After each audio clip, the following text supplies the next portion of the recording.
Hello and welcome to Just One More Watch. It is my great pleasure to introduce you once again to the 6th annual JOMW SOTC video. I was going to get Chris Rock to present, but I was worried he'd be rude about my wife and I'd have to... So you're stuck with me again this year. Every year I look forward to making this video, but some years there's a little more fear and trepidation than others because I am well aware that my personal collection has expanded somewhat since this time last year. And indeed, it has. It's expanded from the 62 watches that I showed you last year to around 75. And you know what? It would have been even bigger, but for a bit of a sell-off that I've had over the last 6 weeks or so. Stuff that I just couldn't justify hanging on to any longer. Now, every year I try and mix this up a bit, both for my sake and for yours. And this year I split it up into various different categories. I will leave timestamps in the description if you want to skip around if there's something you're more interested in today than something else. Those categories this year are new arrivals, stuff that I picked up this year and have every intention of hanging on to until next year. In theory at least. The Forevers, a core group of watches that I will never sell, and there's one new addition to that category this year as well. Digital Delights, that will be my Casio collection. My Favourite Microbrands. Pretty obvious, but I thinned out to only one from each brand. The Best of AliExpress, again, I tried to keep this one as compact as possible because it could go seriously out of control. Watches that I has modded, now worthy of a category in their own right, including one so bad I haven't actually shown it to anybody before. Odds and sods, stuff that despite every good intention I couldn't find another category for, and Shaky Nails, stuff that probably won't be here this time next year. And at the very end, I'll talk about what I think is missing, what my plans are to add or remove from the collection next year, 2023. Now, there's a lot of watches here. Nobody needs this many watches, unless, of course, they have a YouTube channel about watches. That's my excuse, and I'm sticking to it. What's your excuse? By the way, leave me a comment, let me know what you think about my collection. I don't mind if you get nasty, I'm used to it by now, it's all part of the fun. What am I missing? What have I got too many of? What do you like? What do you not like? As usual, this is going to be wrist shot style. These are my watches. It makes sense to see them on my wrist, doesn't it? Let's flip the camera and do just that. Okay, let's get into it with the new arrivals. But before we do, can I ask, if you like this video, can you give it a thumbs up, please? If you don't like this video, can you still give it a thumbs up, please? If for nothing other than the fact that I have just taken 75 watches out of their boxes, totally trashing my house in the process, and when this video is finished, I've got to put them all back again. Alright, starting with the new arrivals section. 9 watches here, 5 affordables, 4 not so affordables, I'll admit. Now, there are other watches that will feature elsewhere that could have been in this category, but these are watches that I bought with the intention of keeping long term. They've made it this far, they've made it to the end of the year while others haven't. Let's have a look at them. Starting with the Hamilton Intramatic Chrono. What an absolute stunner. This one, basically a copy and paste of a mid-50s hammy. Just beautiful. I was loaned one for review with the white dial earlier on this year and I fell a little bit in love with it, so I picked up the black dial. I went for the mechanical one, a little bit slimmer, manual wind, no date, just stunning. I've experimented with rubber straps, but I went back to the leather. It'll probably stay on the leather for a while. Seiko Street Series Solar Tuna SNE 533P1, I think, but don't quote me on that. I picked up one of these mid-year. I bought and sold a tuna previously and I think I'd sold it too quickly, so I wanted to have another go at these. They're big, but they wear so well, and I got this one for a song for a solar quartz Seiko Prospex 200 meter ISO rated diver. The strap is perhaps a little bit big and bulky for me, and I do have a piece of double-domed, blue AR undercoated sapphire crystal going into this one. Maybe I'll do a little bit of a tuna mod vid, perhaps with a new shroud as well. The big pickup for the year, Tuna Black Bay 58. Absolutely gorgeous. A watch that I have been in love with since they launched it. I borrowed Mr. X's for review and then I bought it off him towards the end of the year. It was a bit of a treat to myself, a very indulgent treat for finishing my studies and becoming Dr. Jody in a couple of months' time when it's all official. Just beautiful, perfect size, perfect shape. I love the no date, beautiful movement, 70-hour power reserve. Stunning. I love the black and gold, not over that vintage look at all. This thing is just about the peak of it as far as I'm concerned. And the retro flavour continues with what is undoubtedly my best AliExpress pickup for the year, this little Boltony mid-century military chrono, now on its forever strap, a Barton Elite silicone in nice two-tone brown, picking up those indices and the hands really nicely, I think. $145 US, Mecha Quartz chrono, stunning piece of crystal, bead blasted case, lovely proportions, fabulously legible. They were out of production, but I believe there's a new run of these coming mid-December. If you're vaguely inclined, 150 bucks, yeah, awesome watch. As is the Tissot PRX. I reckon a lot of people have bought PRXs over the last couple of years, deservedly so. Look at that wrist roll. It's spectacular, is it not? The 40mm case does okay on my 7-inch wrist. I tried the 35, but it was a little bit dainty. I'm hoping they release an in-between size at some point, but I'm not holding my breath. However, the quartz, as you can see, not only is it half the price of the auto, I think it's where the value is, that dial is a really, really nice feature. Love the rose gold. Yeah, this one's a keeper, famous last words. Alright, Formex Essence Legera 41, bought to replace my Formex Essence Legera 43, a watch that I wore a lot and I anticipate this one getting plenty of wrist time. These are about $2,000 US, but you get a really special watch, I think. Carbon case, titanium movement holder, ceramic bezel, incredible rubber strap. This is a patented ratcheting system, amazing fit on these, cost chronometer certified, good loom, legible dial, and about 60 grams on wrist, amazingly comfortable. Another watch that I just had to pick up this year is the new Orient Bambino 38mm. I have moaned about the size of Bambinos. Since Bambinos were a thing, this one I think is perfect for me. But I haven't worn it an awful lot. I made a video about the Bambino trap. They're so irresistible, these watches, that everybody buys them and then nobody wears them. And I haven't worn this one an awful lot. If I'm being honest, the mineral crystal, maybe I'm scarred from scratching a previous Bambino, but really I need to get over that and wear this one because it's stunning for the money. And the last of my big pickups for the year, Citizen Chronomaster AQ4030-51A. For me anyway, the kind of zenith of quartz at the moment, titanium, 80 grams, incredible crystal, perpetual calendar, plus or minus 5 seconds a year. I've had this one for just over a month now and it has gained 0.3 of a second, so it's certainly on target to hit that mark on my wrist anyway. Washi paper, handmade dial, eco drive, just incredible. I bought this one direct from Japan in an auction and I paid $1,000 less than I had seen it elsewhere, so it was a bit of a bargain. Not cheap, but definitely one of my best bargains of the year, best savings of the year. Just stunning. A lot of watches were sold to fund this one, no regrets whatsoever. And last but by no means least, it's the cheapest of the new arrivals, but the one I have worn the most. Casio G-Shock GW B5600. Awesome. This was a tip-off from a subscriber, half price from an Aussie retailer, Bluetooth, solar, hooks up to my phone, you know, classic G-Shock square shape. I've been working my way up towards this one. I'm probably going to sell my other square Gs as a consequence. A forever watch and one that I find myself wearing a lot. Moving on to the Forevers, aka the Dead Omega section. There are various watches that are long-term and long-term future parts of my collection, but have been broken for several years, and I always talk about getting repaired. This year, I actually did repair one of them, and there's a new member of this very select group. I finally got my granddad's Cami serviced this year.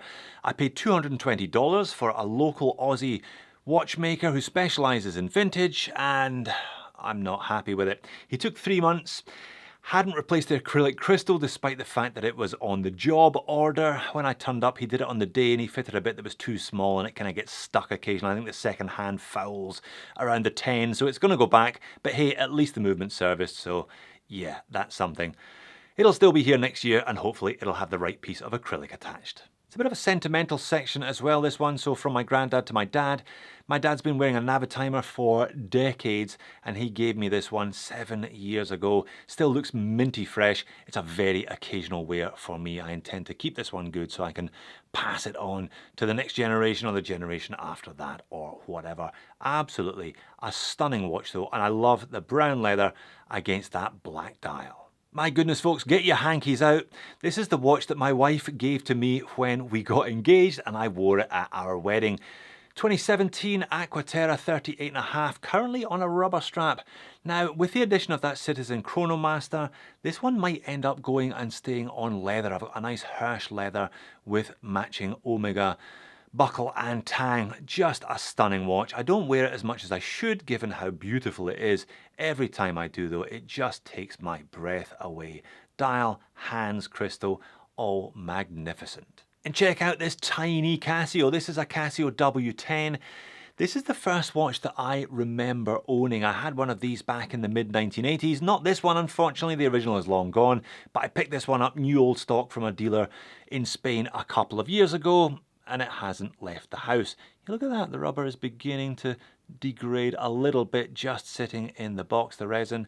Anyway, forever watch, lovely little thing to have. Important to have this kind of memory section in your collection, I think. Talking of memories, this was the watch that I wore throughout most of the 1990s. My dad gave it to me as a hand-me-down when he got something fancier in the early 1990s. Beautiful 34mm Jubilee quartz. All this one needs is a battery, but I just haven't got around to taking it in somewhere. Still in great shape. I had it serviced by Omega a few years ago. So yeah, this one will be running for another 40 years, no doubt. I believe it's a 1982 model. So one of the oldest watches that I own. And this one is a 1988. It's an Omega Seamaster 200, now known as the Pre-Bond. And it's the watch that I wore for most of the 2000s, most of the noughties. I gave it a pretty hard time, as you can see as well. It went everywhere with me. We went into certain scrapes together. We both survived, but only just. And we both have the scars, I think, of what was a pretty big decade all in all. This one is dead. It needs a new movement. I say it every year. Perhaps I'll sort it out next year. And the newest member of the Forevers, a watch I will never ever sell, is this stunning little Doxa.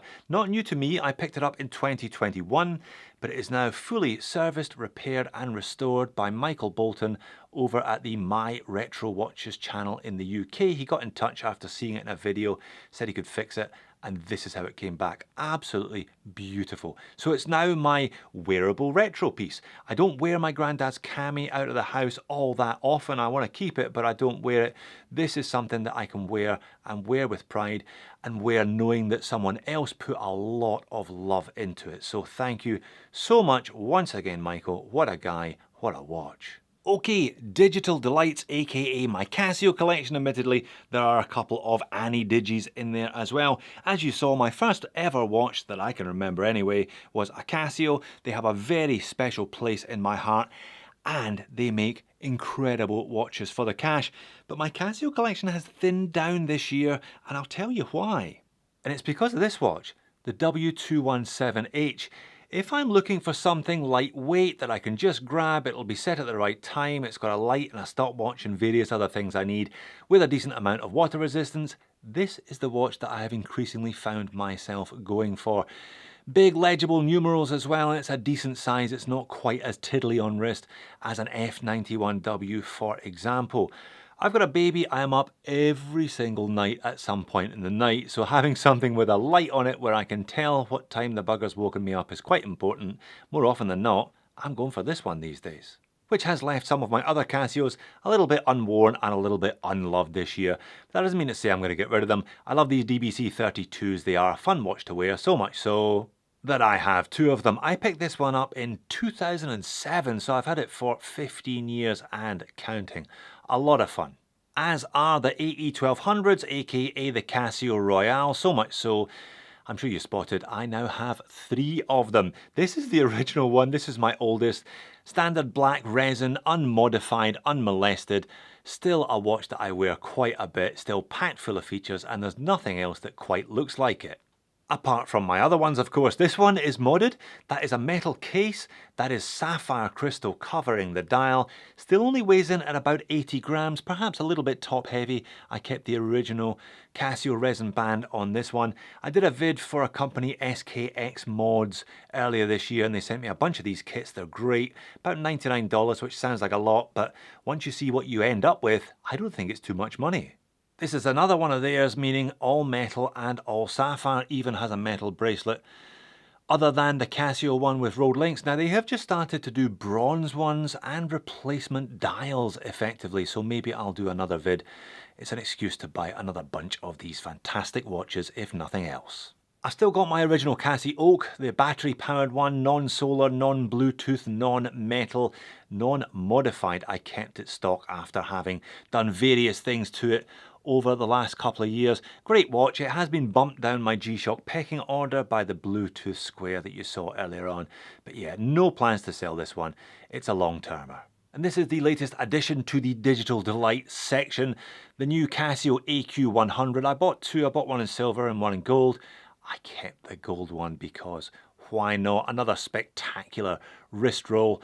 But do bear in mind, the more you roll your wrist, the more arm hairs you are likely to lose in the process. It's still a lot of fun when it's not removing your hairs, that is. Alright, my favourite microbrands. As you can see, I like a lot of microbrands, and why not? Microbrands are fantastic.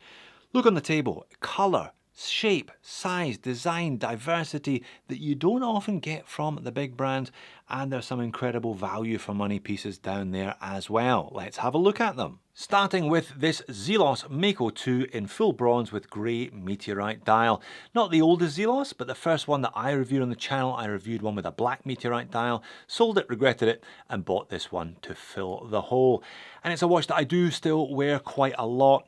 Took it to Fiji on holiday with me, gave it a good clean before, and this is what the bronze looked like after a week of sea and swimming pool. Yeah, really nice watch, and Solita powered as a bonus. Right, the first but not the last GMT in this particular section, it's a Main Greenwich 38.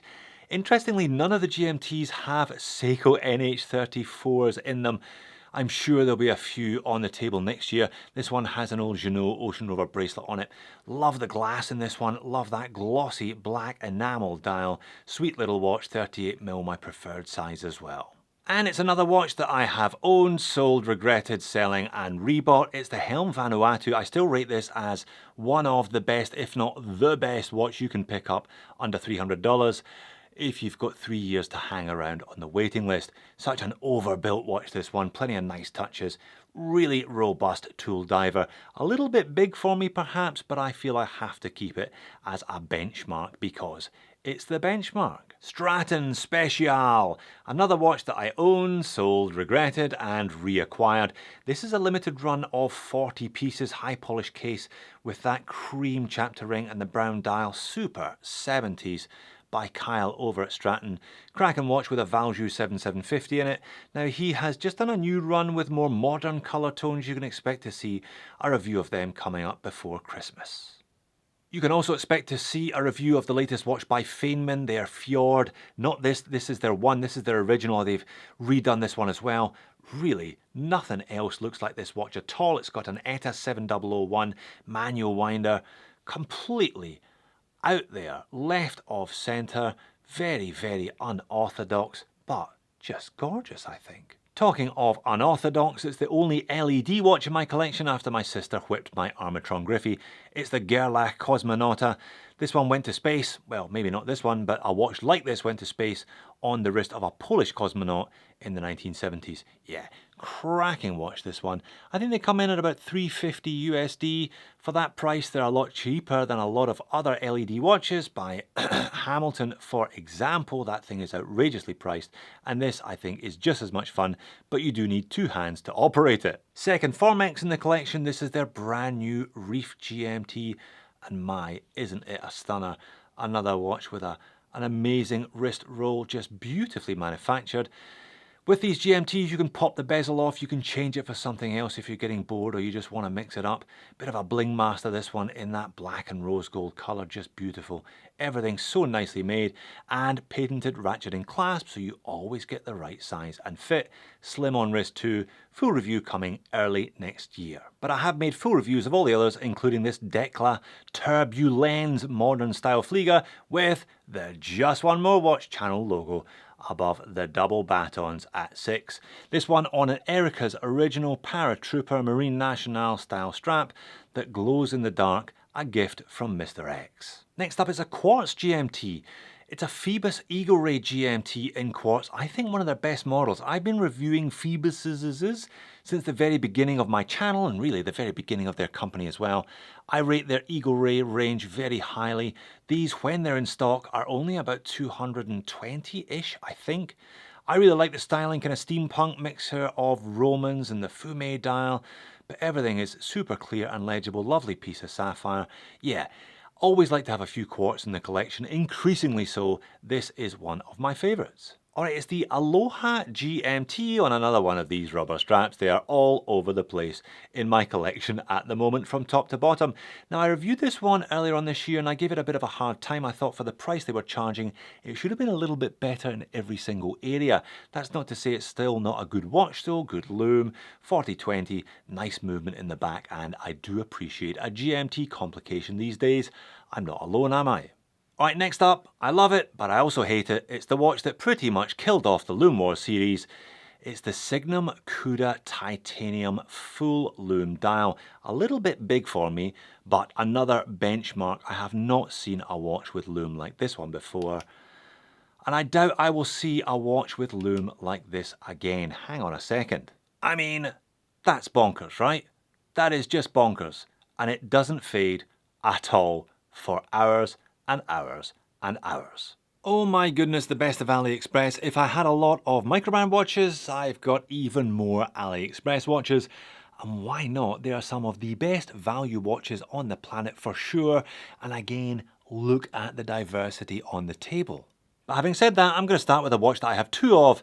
The world's best value automatic watch. There we are, I said it, it's the Steel Dive 1970, or this watch with another brand name on the dial. It's a Seiko 6105-8110 homage, and it's amazing. $65. I've got one in green on a green rubber strap, and I've got one in black on the bracelet. I am going to mod one of these or both of these at some point next year. Stay tuned for that video. A watch that might previously have been in with a shout of that title is the Cadison C1032, available in black or silver. On sale, under 50 bucks. Just amazing at that price. Very, very shiny though, but a lovely watch. Day date from an NH36 4020 Dauphine hand sunburst dial. Sweet little thing, hence why I have it. Now I did try to thin this section out to one per brand as well, but yeah, here's a second Cadison. Talking of sweet little things, I reviewed this one back in November. It's their vintage sub style 1950s, but with that Tiffany blue colour, giving it a kind of fashionable modern twist. Next up, it's a watch that is much better than its sales listing. It's the Red Star Bullhead Chronograph. Bullheads, really, they're a bit of a rarity. I think this is only the third one that I had reviewed on the channel, and the first one, and the only one in my collection. There we are, decent leather strap, came on a bracelet as well.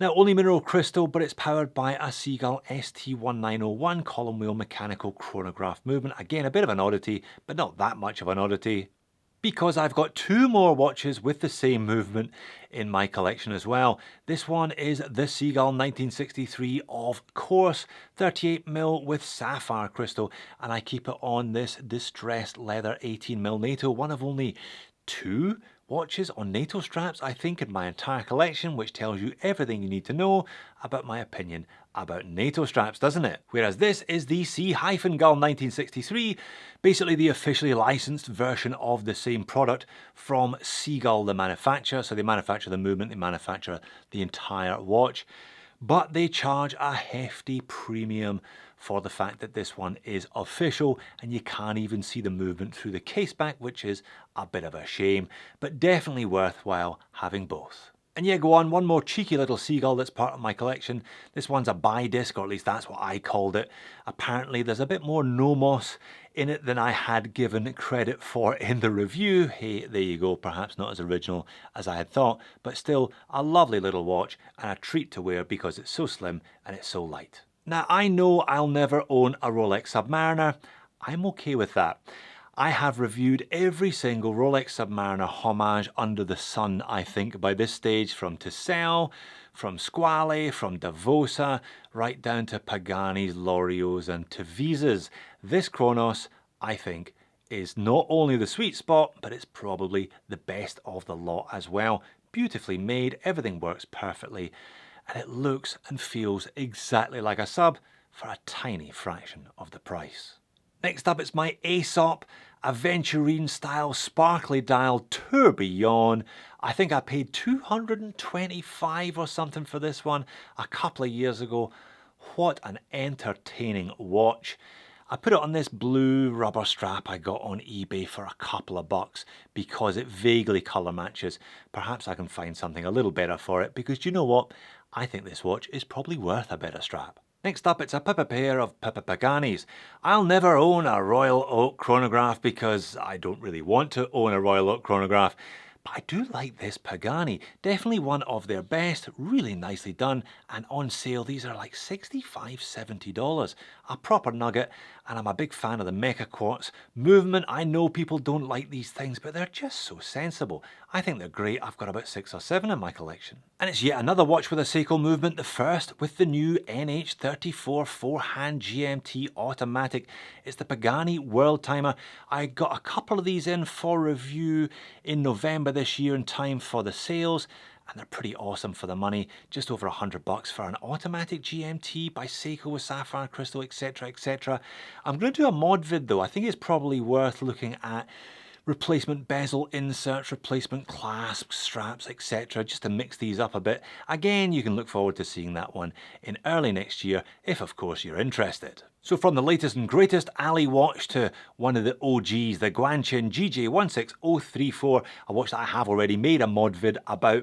I took the hands off an old one and put some snowflakes on there, ran it on a Perlon.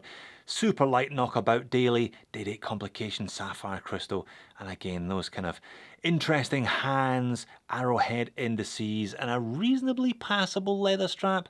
On sale, $50. Why wouldn't you have a couple of watches like this knocking around your box somewhere?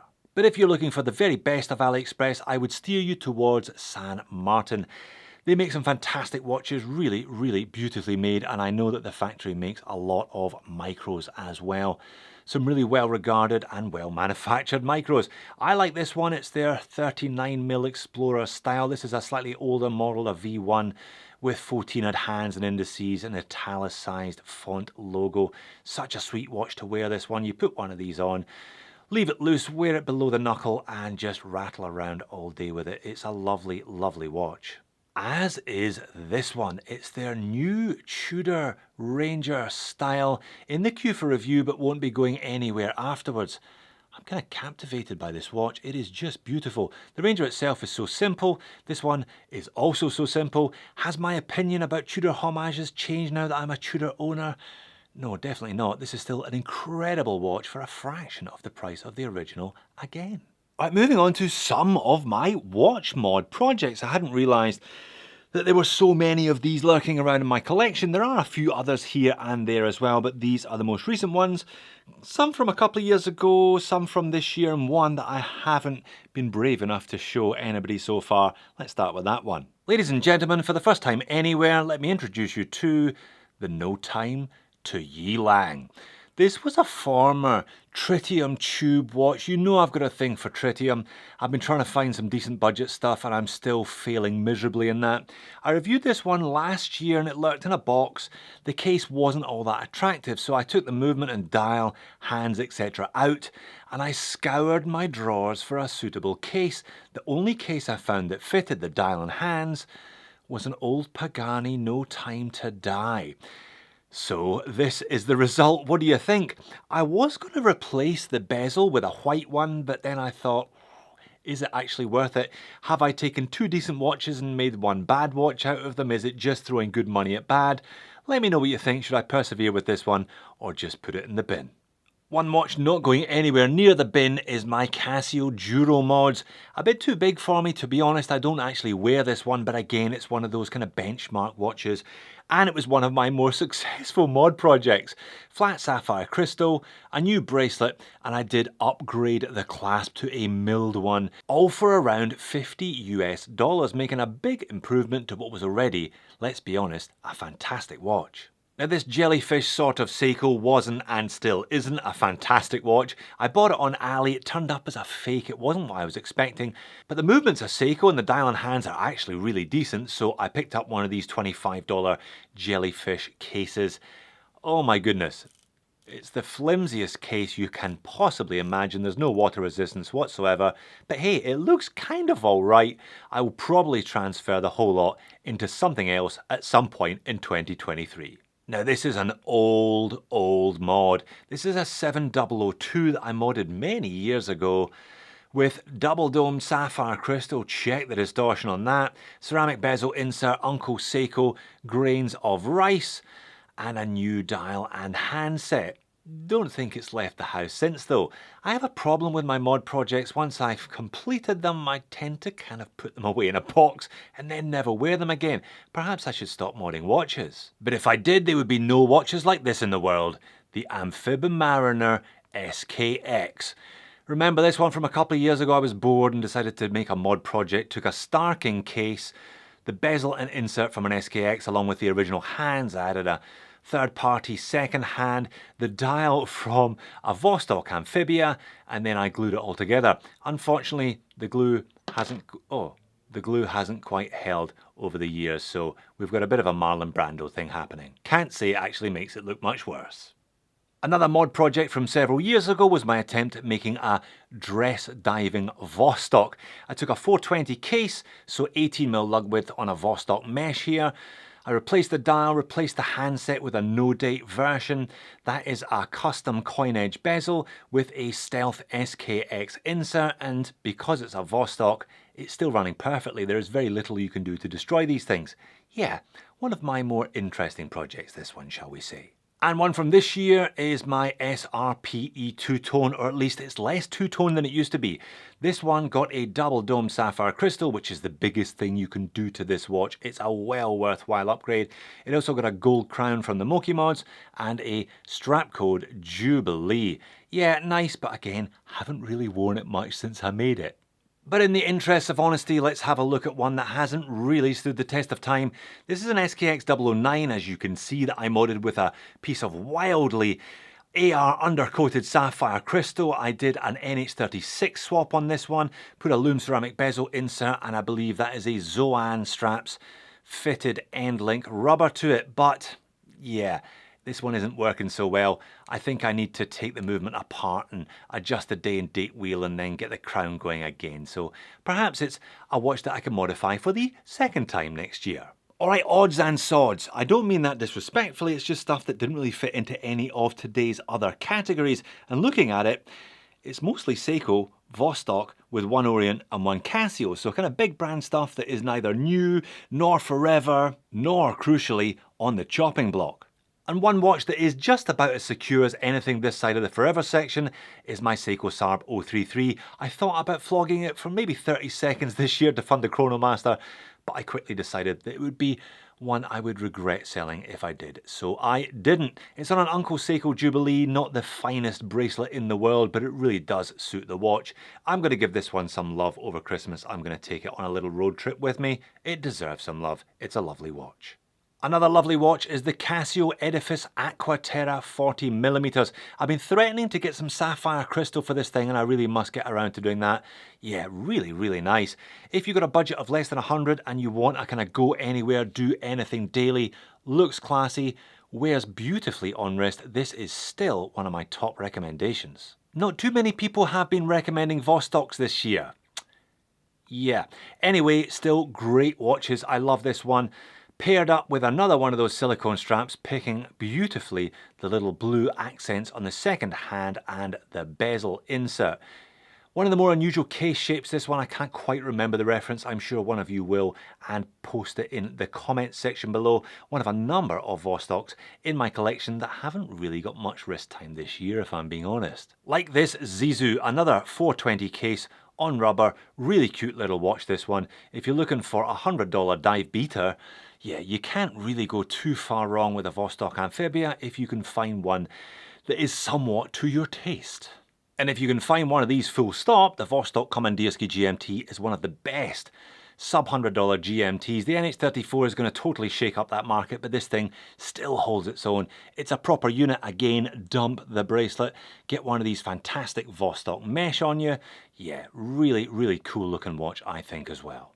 And let's finish this section with a few Seiko dive watches. The SSK in orange. Now, I was desperate for an orange one, but I could only get a black one initially here in Sydney, so I bought a black one, made the video, and then sold it and bought this orange one. But as you'll see from the macro insert here, the alignment is dreadful. I was a little bit miffed. The black one was perfect, but the orange one is all over the shop. Ah well, what do? It's a Seiko, it almost comes with the territory. I'll keep it because it is a big brand GMT benchmark. Not necessarily the best in class, but definitely the one that you have to beat if you want to be taken seriously at or around the price these days. Moving on to another benchmark, it is of course the Orient Komatsu. Still the best sub $200 big brand diver on the market thanks to an in-house day-day automatic and crucially, sapphire crystal. It wouldn't be anywhere without the sapphire as far as I'm concerned, but with sapphire, it's still the watch to beat. And from contemporary benchmarks to the benchmark from about 5 years ago, the Seiko SKX. This is a J model 007. It's never left the house. I've actually got a box fresh Jubilee. This is from an older watch. Yeah, it probably still won't leave the house again this year, but it is in my collection nonetheless. I think prices on these have peaked and are now falling. That's my handle on things. Do you agree? Leave me a comment, let me know. 013 prices though are just sky high still. This was always the more difficult to acquire and the slightly more expensive than its bigger brothers. This one has been modded with a loomed insert and double dome sapphire with no AR. Why did I not get AR? I have no idea what I was doing. That was a very early mod. Maybe this one is worthy of a remod in fact. And the final section, the Shaky Nails. 15 watches whose future in my collection is far from secure. Their coats are still hanging on the wall, but that nail could fall out at any given moment. There's some great watches here. What's my problem with them? Well, let's start with the watch whose nail has always been shaky, seemingly, in my collection. The Oris Diver 65. This one is now under serious threat because of the introduction of the Tudor Black Bay. I've always sold then, rebought, and I just wonder if I sell this one, will I regret it? I still absolutely love it, but is it too much of an overlap to the Tudor to justify its position? Probably when my car is due for insurance next year, I'll panic and sell it, but maybe I can hang on to it until that time. Casio Oceanus T200, a watch that was very much the apple of my eye only a couple of months ago. Absolutely incredible for the price this watch. Just amazing how well finished this thing is, just how fantastic it is. Great piece of glass, Bluetooth tech, etc. And then I bought that Citizen Chronomaster. This one survived the cull, but will it be here next year? It does everything that the Chronomaster does, but it's steel and it's 40 grams heavier, so I just don't know. This Feynman Cove, really unusual and interesting looking diver, very much in the Feynman mold though, has survived nearly 2 years in my collection, but will it survive a third? I'm just not sure how many micro divers I need, and I have their new Fjord in line for review, which is a field watch based in the same case. I suspect one will stay and one will go, but which one? Yema Superman GMT 539mm, a great watch and one that they've only just launched. Plus I like Yema as a brand. I had a navy graph in my collection for a while that I wore a lot. But this one has rather been drowned in the sea of affordable GMTs that we have all been swimming in this year. I just don't know if it will survive another 12 months. And then there's this, the Jeanneau Ocean Rover. beautifully manufactured, beautiful to look at, the finest Milsub homage and the best Rolex Submariner homage, full stop, that I've looked at, taking out the Chronos but costing $1,000 more, but indelibly tainted, I believe, as a brand from the kind of doxing scandal of a couple of years ago. Now, I bought my JOMW, so, you know, I have a different perspective on this brand than most people. It was the watch that very much helped me launch this channel because the watch was controversial about 5 years ago. But now I have my Aura 65 and I have the Tudor Black Bay. The JOMW hasn't really seen much wrist time. Should I just sell it on to somebody who would actually appreciate it? And I feel rather the same about this fabulous looking Marlowe Pacific. Scottish connection, beautiful looking watch, hand wound movement, but it just doesn't fit me. The lug to lug is too long, it's too flat. I have tried, believe me, I have tried. I want to love this watch, but it just doesn't fit, so maybe I'll sell it to somebody who has larger and flatter wrists than I do. And then there's these two. No need to show them on wrist because you saw what my wrist looks like with a square G earlier on. This is the battery powered version, then I upgraded to the solar power version. This one, by the way, on a titanium case. I've got the kind of chrome full metal look-alike case for it as well, but both have been superseded by my new Bluetooth solar. So what's the point of having 3 square Gs with 2 of them just lurking in the boxes? But then again, what's the market like for used G-Shocks these days? Not particularly strong, I don't think. So maybe I should just keep them. And what, tell me, do I do with this? The Arcaido Primo GMT in bronze, Swiss made, nice movement in it, and customized with the channel logo. I even made a video saying, if you don't want to sell your watch, if you don't want to flip it, then get it customized. But I just haven't worn this at all. It was supposed to be my holiday watch, but then the world ended. None of us were allowed to go on holidays.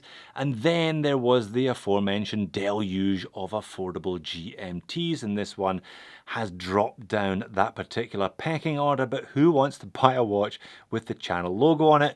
Maybe it will survive for another 12 months, despite itself. And really, there's only so many years where I can take myself seriously when I say, I'll get this repaired next year, I'll get this repaired next year. I'm probably not going to get this repaired next year. It's an Omega Genève Dynamique from the 60s. It's a beautiful K-shape, but that's an aftermarket bracelet. It runs incredibly fast, and I just can't be bothered going through the minefield of getting it repaired because I got my granddad's Cami repaired and it didn't really go well for me. So I'll probably just sell this on as a broken watch. And then there are these 3 lovely little 34mm vintage honeys by Lango, Laco and Certina respectively. They were part of 4 vintage watches that I bought that included that stunning Doxa that Michael restored for me. The Doxa's the winner. These have all become somewhat surplus to requirements, therefore surely they can find new homes. Surely somebody will love them more than I did. And then there is this To Sell Submersible. Lovely watch. Remember, these things were the hot ticket a number of years ago. But now it has been rather superseded in my collection by the Chronos, by the JOMW and by various other divers. So yeah, perhaps this one will survive another 12 months, perhaps it won't. And it's a similar story with this PR100 two-tone. I only picked this one up maybe 4 months ago. Incredible value for money with a Paramatic 80 movement for less than $250 US. But it's another watch that I'm now questioning how often I will wear it after that Citizen Chronomaster's arrival and various other pieces. No rush to get rid of this one. Yeah, the value is incredible, but maybe I'm still a decade away from truly embracing two-tone. So there you have it, another year, another ridiculous number of watches in my collection. I'm really happy with everything that I showed you today. Every watch is there for a reason. Every watch justifies its place in my collection, I think. But what's missing? What do I think I'm going to be adding over the next 12 months or so? Well, there still isn't anything German in there, is there? I had a serious look at a Nomos earlier on this year. I thought about having that as my graduation celebration watch, but I just didn't think there was any value in it, so I ended up buying the Tudor instead, which does feel really special. Maybe I'll find something German next year. I think the biggest thing I'm going to be adding in 2023 though is a watch made by me. I have been slowly creeping towards starting my own micro brand. I've now got a business partner and we're working on a design, probably launching mid next year. If you're interested in that and you want to sign up for more information to be the first to know about it and to qualify for the best discounts on it, I'll leave a link to the Just One More Watch website in the description of the video. You can sign up to my mailing list there. That's it for today. Roll on the holidays, roll on Christmas, roll on 2023. Thanks for watching this video. I will see you all next year, if not before.